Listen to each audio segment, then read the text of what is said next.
Good morning, everyone, and welcome to Marketing Matters. I'm Sarah Touchstone, Landmark Title social media marketing strategist and educator. I get the pleasure of bringing you all Marketing Matters every Wednesday morning at 10 a.m. The month of June has been all about thinking outside of the traditional buyer. So, whether that is working with different loan programs or working with international buyers or working with the 1031 exchange buyers and shifting that money around, building wealth and deferring taxes. That is what we are covering this month. Today, we are joined with the 1031 queen, Sheila Long. If you have not heard of Sheila, and the 1031, then you have either probably not been in business very long or you've been living under a rock, because she is absolutely amazing. She comes on and helps us here at Landmark usually about once a month with different 1031 webinars, topics, classes. So she is a wealth of knowledge. When I wanted to put this month's schedule together, there was no other person that we could all think of than bringing Sheila on. So we are really excited to have her. I'm going to hand the reins off to her, and you guys are in for a treat today. Thanks, Sarah. I appreciate it. Okay, I'm going to screen share right now. Let's get ready. And I was thinking about it while I was, let's see here. I think I have to replace your current share. So here it goes. Okay. Mm-hmm. So I was thinking about it, webinars are always nice because it's that perfect time for those that want to multitask, right? Where they're in the car, they're listening in, and they're like, I really don't want to just go. I don't want to be on camera, but I also don't want to show my face, show my face, right? So I definitely love webinars. I'm going to encourage you guys to ask questions. I know it's a small group today, but I've got some really fabulous information that I think is so important. I'm going to give you some tips on why you need Landmark to actually market this way. This is an untouched area for real estate professionals, and I'm definitely going to address that. So with that being said, my name is Sheila Long. Yes, I am a 1031 exchange, what's called certified exchange specialist. And I actually teach this course not only to real estate professionals, but also I've done some CPAs and even attorney board associations. So I love sharing with you the tips. Today, I'm going to give you 5 tips I want you to take away. 5 things I think that will make you successful as a realtor. 5 things that are going to make you stand out from everyone else that doesn't watch this video. All right, let's get started. With that being said, I always like to point out that everyone has their own role in a real estate transaction. And that's why I'm here with Landmark today. Okay, so you've got your escrow and title, that's Landmark. You've got a lender, maybe if you're obtaining a loan, or this is for your client that's doing obviously this transaction. Okay. And you've got obviously all real estate professionals, you, the realtor, maybe the buyer's agent as well. And if your clients are trying to protect their equity, they're selling investment property and they're trying to protect their equity from capital gains, they also need to have someone like me called a qualified intermediary. Now, you may hear us called a facilitator, an exchange accommodator.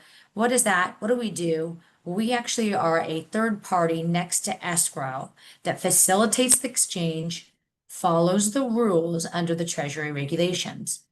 So, what exactly is it? Well, we're working with the closing agents, legal advisors. We prepare an exchange agreement. And most important, this is the biggest one. Your clients, the seller that's trying to do the exchange, cannot have what's called constructive receipt of funds. So the funds cannot stay with Landmark, right? They've got to go, and they can't go into the hot little hands of the exchanger. They've got to go into an exchange account with somebody like us, remember QI, qualified intermediary, where we hold those funds, protecting them and following the rules of the Treasury regulations. So let me tell you what we're going to talk about today. We're going to talk about what is the basics. What is a 1031 exchange? What qualifies? And yes, I will definitely address the timelines. I really want to point out this is an untouched marketing area where a lot of agents aren't actually trying to get out and market to potential exchangers. There's many ways that you can get with Sarah and her team about looking into absentee homeowners, looking at entity held on title. That's a clear sign of someone that's going to need to do a 1031 exchange. So I'm going to break down what exactly a 1031 exchange is for you. Because some of you might go, okay, I think I heard about it. There was one question in real estate school, right, on the test. Okay. But you don't realize that this is for any client of yours that has investment held property. So when you see these little squiggly lines up above, okay, that stands for a section of the tax code and or any tax code. This one is the 1031, which is the tax deferred exchange.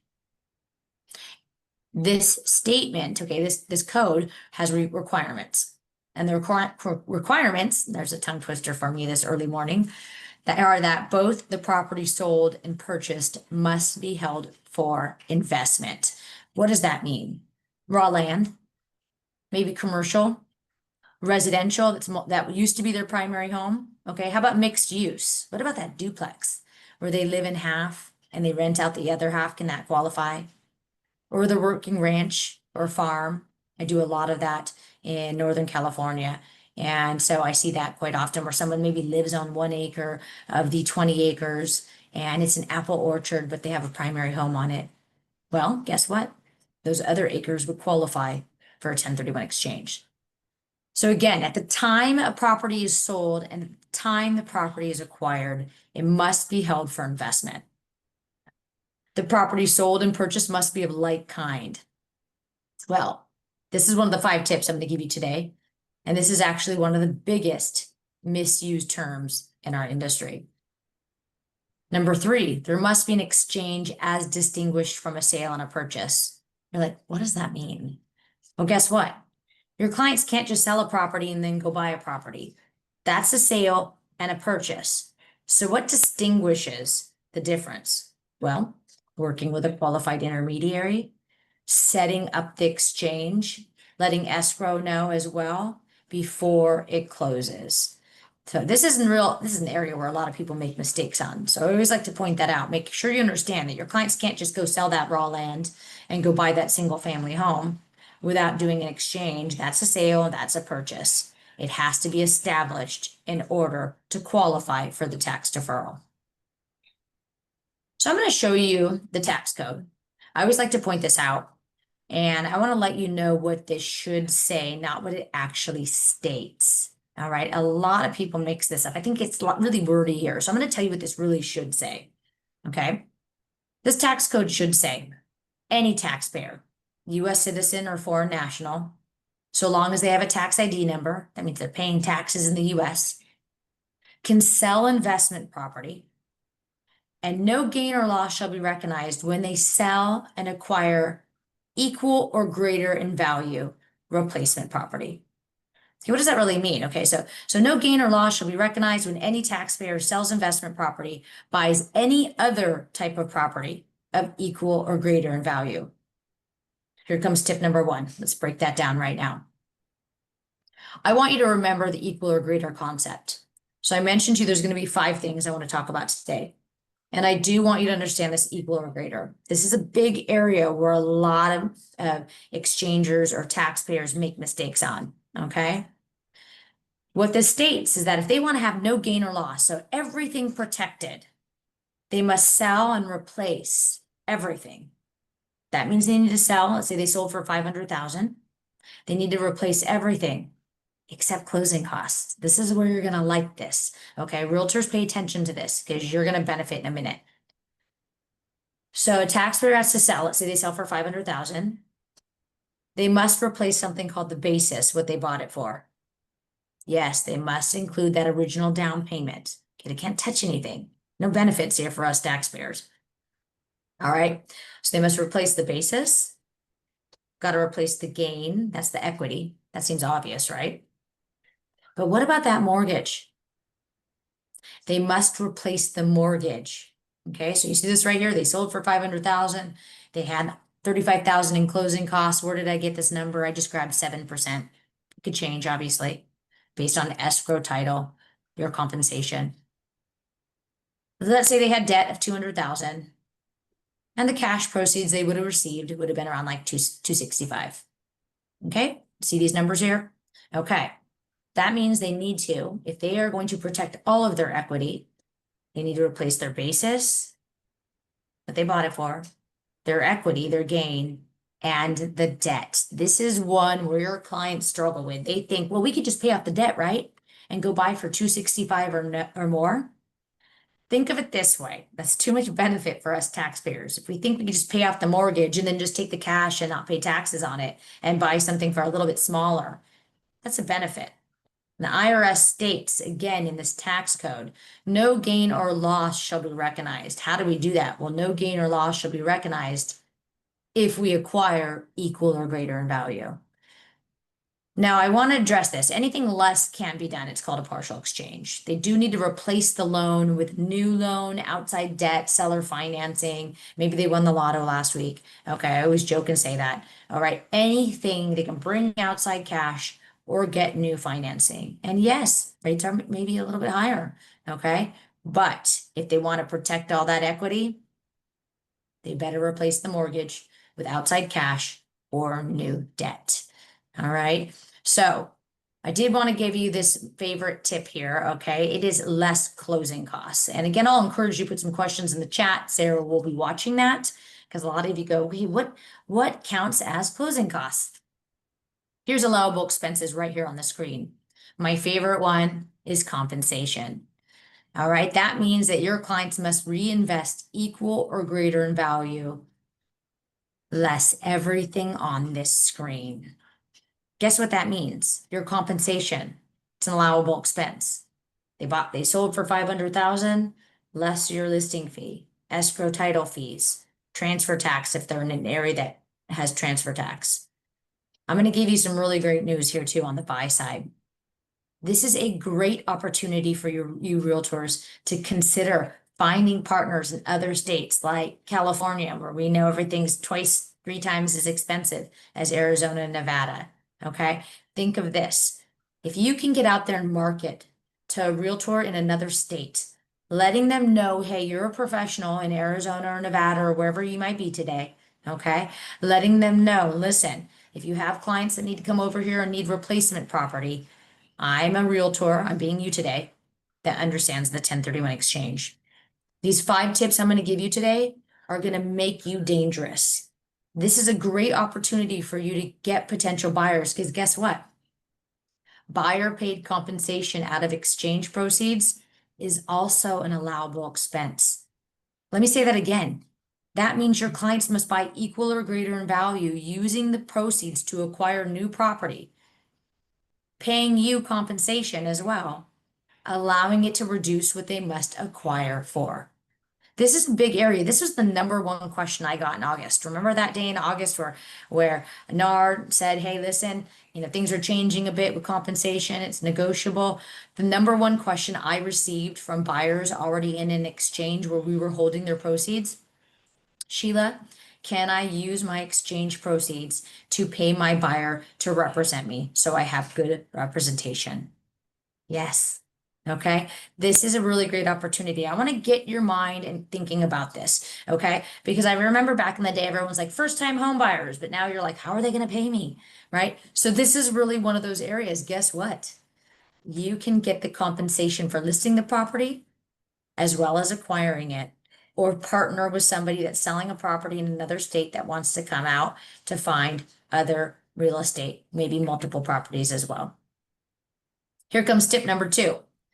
Now you look at this tax code, and I explained it a lot easier, I hope, than what it actually states. Okay. So this tax code states, right, no gain or loss is recognized when someone sells investment property and buys property of like kind. Guess what? Tip #2. Like kind simply means any real property, any real estate held for investment. It does not need to be the same make and model. Your clients can absolutely sell that raw land, unimproved land, and buy a commercial building, or sell that raw land and buy an apartment building, or sell an apartment building for a single family. So multi-family for single family for multi. Okay. Even a vacation home qualifies. Maybe they had a long-term rental with a tenant in there and they decided they don't want to be landlords anymore, but they want to have a vacation home where they can use it a little bit. Absolutely qualifies. Okay, so remember this. They can also sell one, say there, let's use that California example again. They can sell one and they can go buy multiple in another state. So you can cross state lines. Maybe they sold a single family or an apartment building, and then they went, let's do that. Maybe they sold an apartment building and they decided they wanted to go buy two single families in two different states. Can they do that? Absolutely. Again, like kind means any real estate held for investment. That's tip number 2. Again, great marketing ways to get with Sarah and the team at Landmark and consider saying, hey, let's market to multifamily for single family. Not a bad Well, idea. I do have a question on this one. Yes, go ahead. Investors sell multiple properties, and then buy a single property. Like, would that qualify? Absolutely, yes. Okay, so let's say your client was selling 3 and they have to buy, and they want to buy 1. Can they do that? Yes. But guess what, Sarah? Here comes tip number 3. We're going to talk about this. They can absolutely do that. Sell 2 and buy 1, right? Sell 5 and buy 1. But here comes tip number 3. There's a timeline, Sarah, that all of this must be done within a certain window. So say your client's selling, let's just do 2, easy to manage right now. Okay, so Sarah, you've got 2 properties and you want to buy 1. Well, guess what happens? There is a timeline in a 1031 exchange. And who created this timeline? Well, the Treasury regulations determined this, and now as taxpayers must manage and maintain it. So this timeline starts the day you close on your first relinquished property, Sarah. So you want to sell 2 and you want to buy 1, right? Well, guess what? The timeline's going to start the day the first property closes. So it can be quite a bit of a crunch if you can understand that, right? Because now you have to make sure you can sell those 2 properties if you're going to buy 1 asset, making sure the timeline aligns in order for this to happen. Because in this timeline, we have a 180-day exchange period, but only 45 calendar days in which to identify replacement property. Does this make sense so far, Sarah? Yep, sure does. So you can see when I have someone that calls and goes, okay, I'm going to sell all these properties and I'm going to buy 1 big property and this is all going to work out real easily. They don't realize that unless they were doing like a bulk sale, right? Where those 2 properties, 3 properties, 5 properties go on 1 contract and all close on the same day, this might be tight. So maybe you're thinking, well, what can I do? How can I actually make this work? I need to do this. I need to sell those 2 to buy 1. Well, I let those agents and their clients know, Sarah, that they should consider maybe closing those 2 properties close together. Like we love that all cash offer on property A that wants to close tomorrow, but guess what's going to start for them? Their timeline. All right. So with that being said, maybe they say, okay, I love your offer, but I need to make this maybe a 60-day close of escrow because I'm waiting for another property that needs to close because I'm doing a 1031 exchange. Remember, seller's in the driving seat until it closes. So with that being said, 45 calendar days to identify. What does it mean to identify? Remember in the beginning, I mentioned that everyone has their own role in a transaction. Well, my role as a qualified intermediary is to let them know about these timelines, let them know about the guidelines. We provide them with an identification notice so that they can complete. Let me show you this real quick. They would fill out that ID notice. It is a form called the identification notice. They list the property addresses. So it's got to be in writing. Can't just shoot me a text. Must be sent to us by the midnight of the 45th day.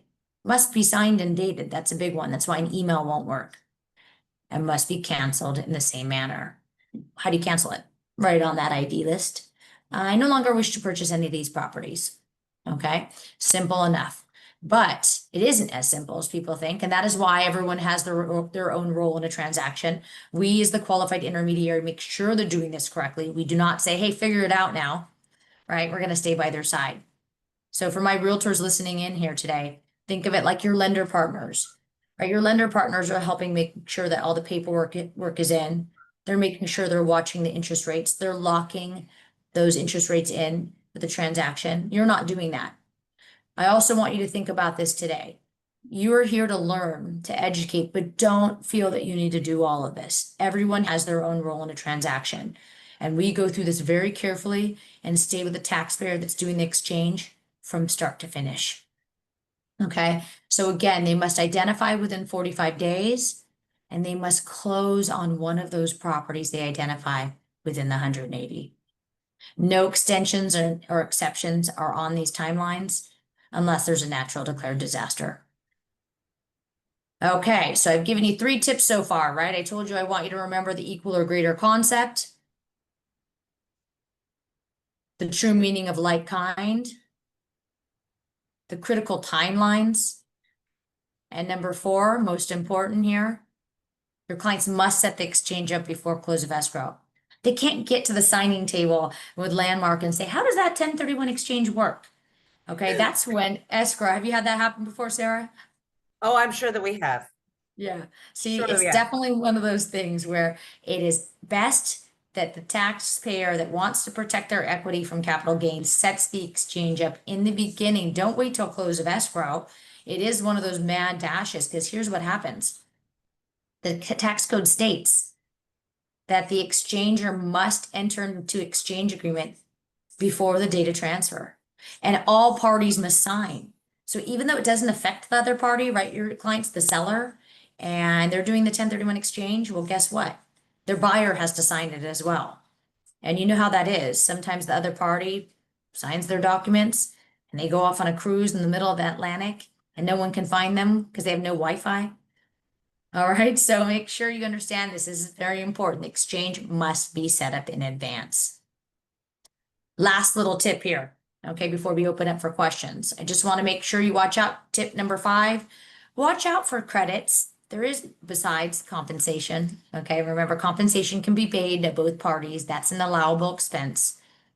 But where taxpayers have to watch out for is when they want to start paying staging invoices or roof repairs or roof credits, okay, in the transaction. It could be potential taxable. It's called boot.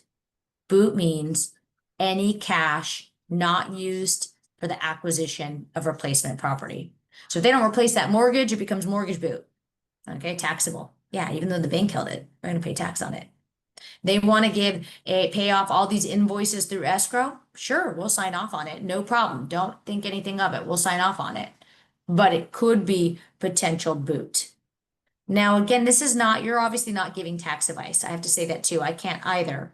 But I do alert them. If I'm involved early on, I let them know, here's a couple hazards I want you to watch out for. Okay, so do be aware that there are some potential hazards when giving excessive credits, is what I really should say. Okay, excessive credits. And here are some of those on the screen.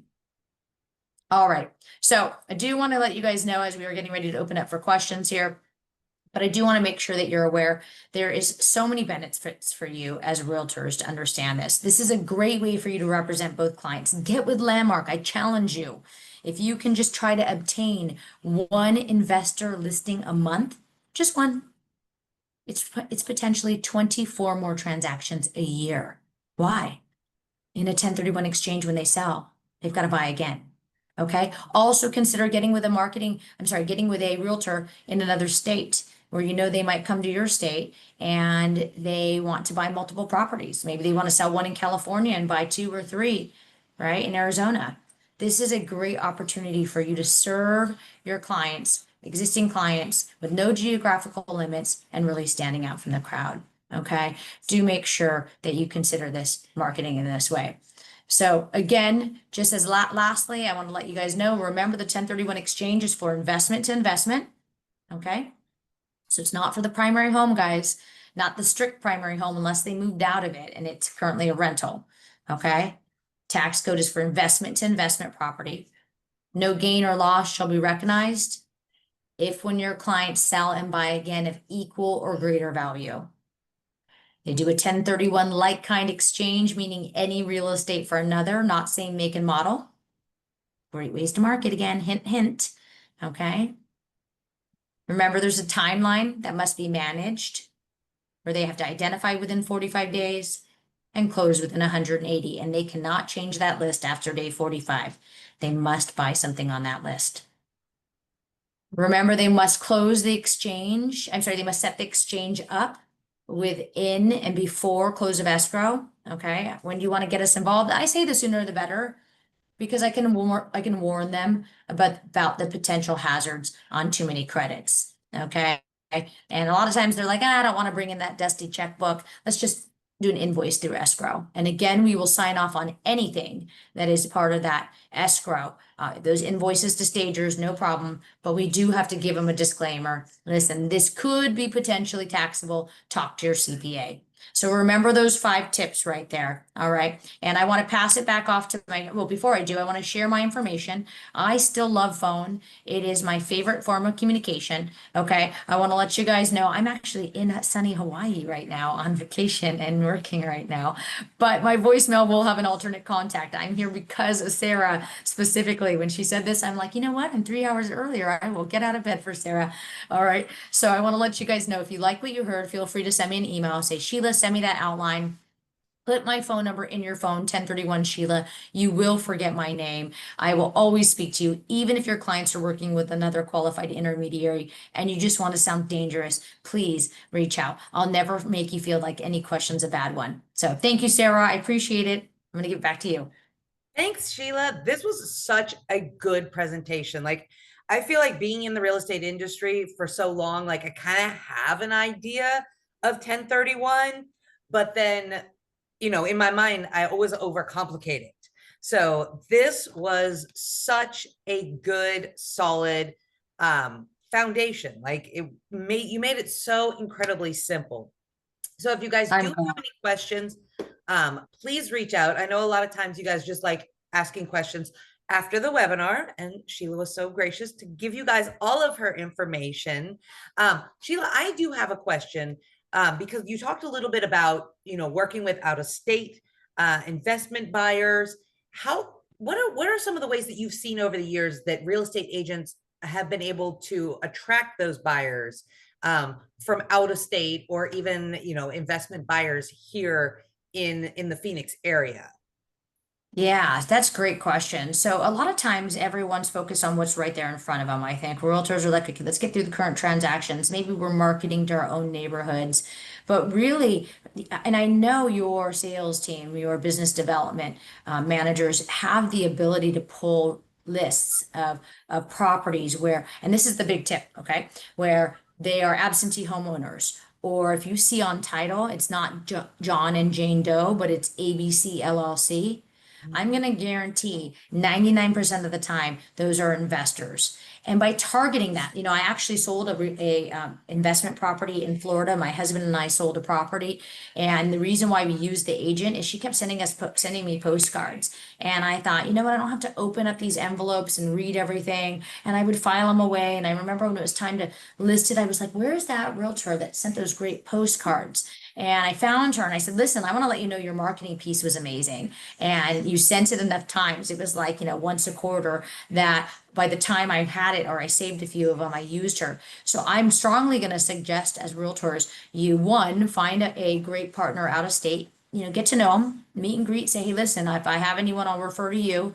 Come this way. I'm a Phoenix specialist of certain types of property, whatever it might be. And now, after this class, Sarah, they are realtors that understand the 1031 exchange, because 9 out of 10 agents don't understand. And this is a great piece. So I would suggest getting lists with your business development managers and making relationships and really just kind of targeting those absentee homeowners.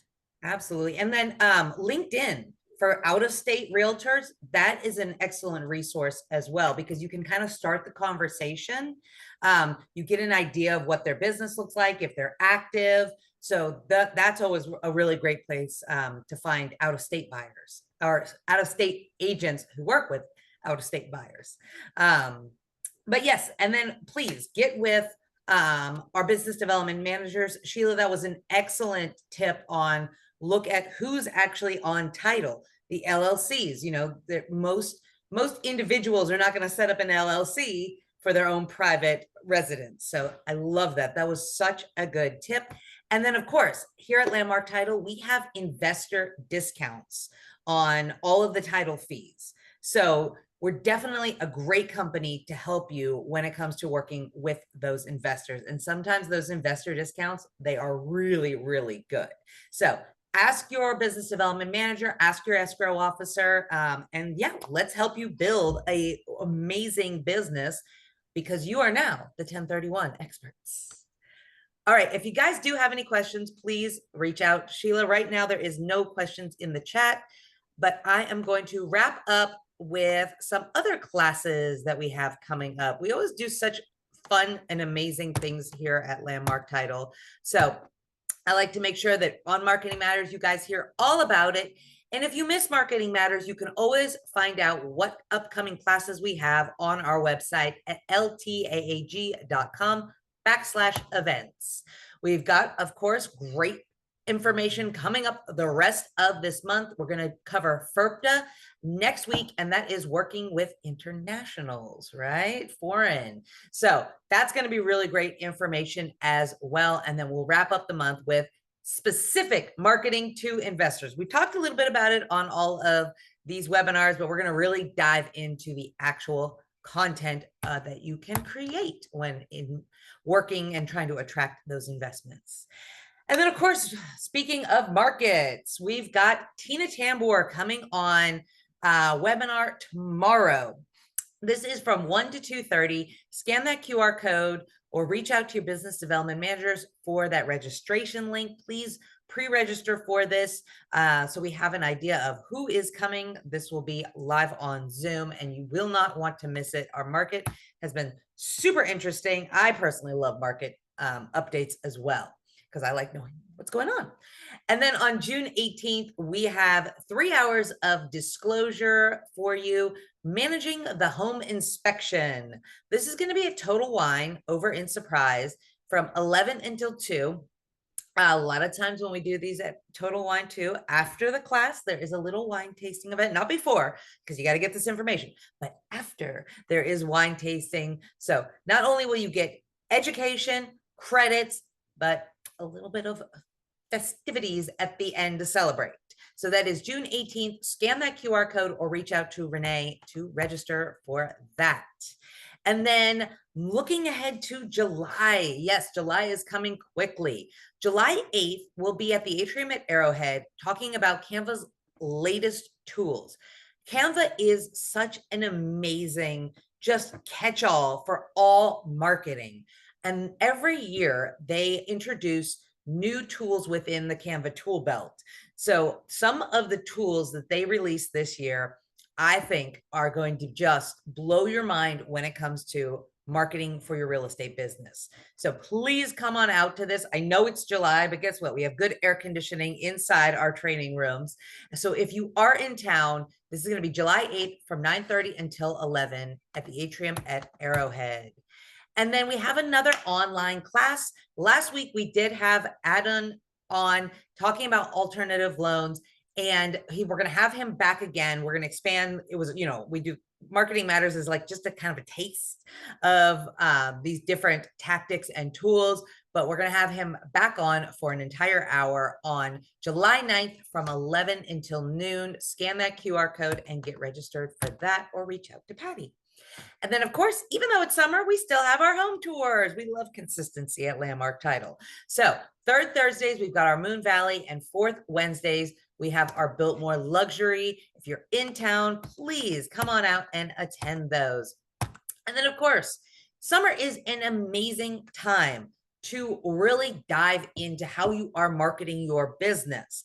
It kind of cools off. I'm going to say it cools off when we heat up, right? Our real estate kind of cools off a little bit, but that is a perfect time to get with your business development managers and come up with different marketing strategies and how you are going to just continue to be the most amazing agent out there for your clients. So the realtors that I know that are extremely successful, they don't stop, right? They keep going. So when you don't want to stop and you want to keep going through the summer, reach out to Beth, Keith, Michael, Patty, Renee, and Raylan up in Prescott for all of your marketing needs. And then, of course, just like our business development managers and real estate agents, our escrow team doesn't stop through the summer as well. We have 7 offices here in the Valley to service all of your escrow and title needs, as well as one up in Prescott and one up in Nevada in the Las Vegas area. So please reach out to us. We're here for you all summer, and stay tuned for more great content. Sheila, thank you so much for coming on as well. You made that so easy. Like everybody, Thank you.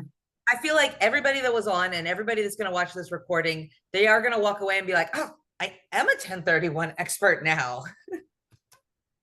That's the goal. I appreciate you, Sarah. Thank you so much. And thank you for hopping on your vacation. I've actually been in Hawaii and hopped on the Marketing Matters webinars before as well. So I knew exactly when you said that, I was like, oh, flashbacks. But I'm going to let you get to your vacation, and thank you so much. Thank you. Have a great day. Bye, everyone. Bye.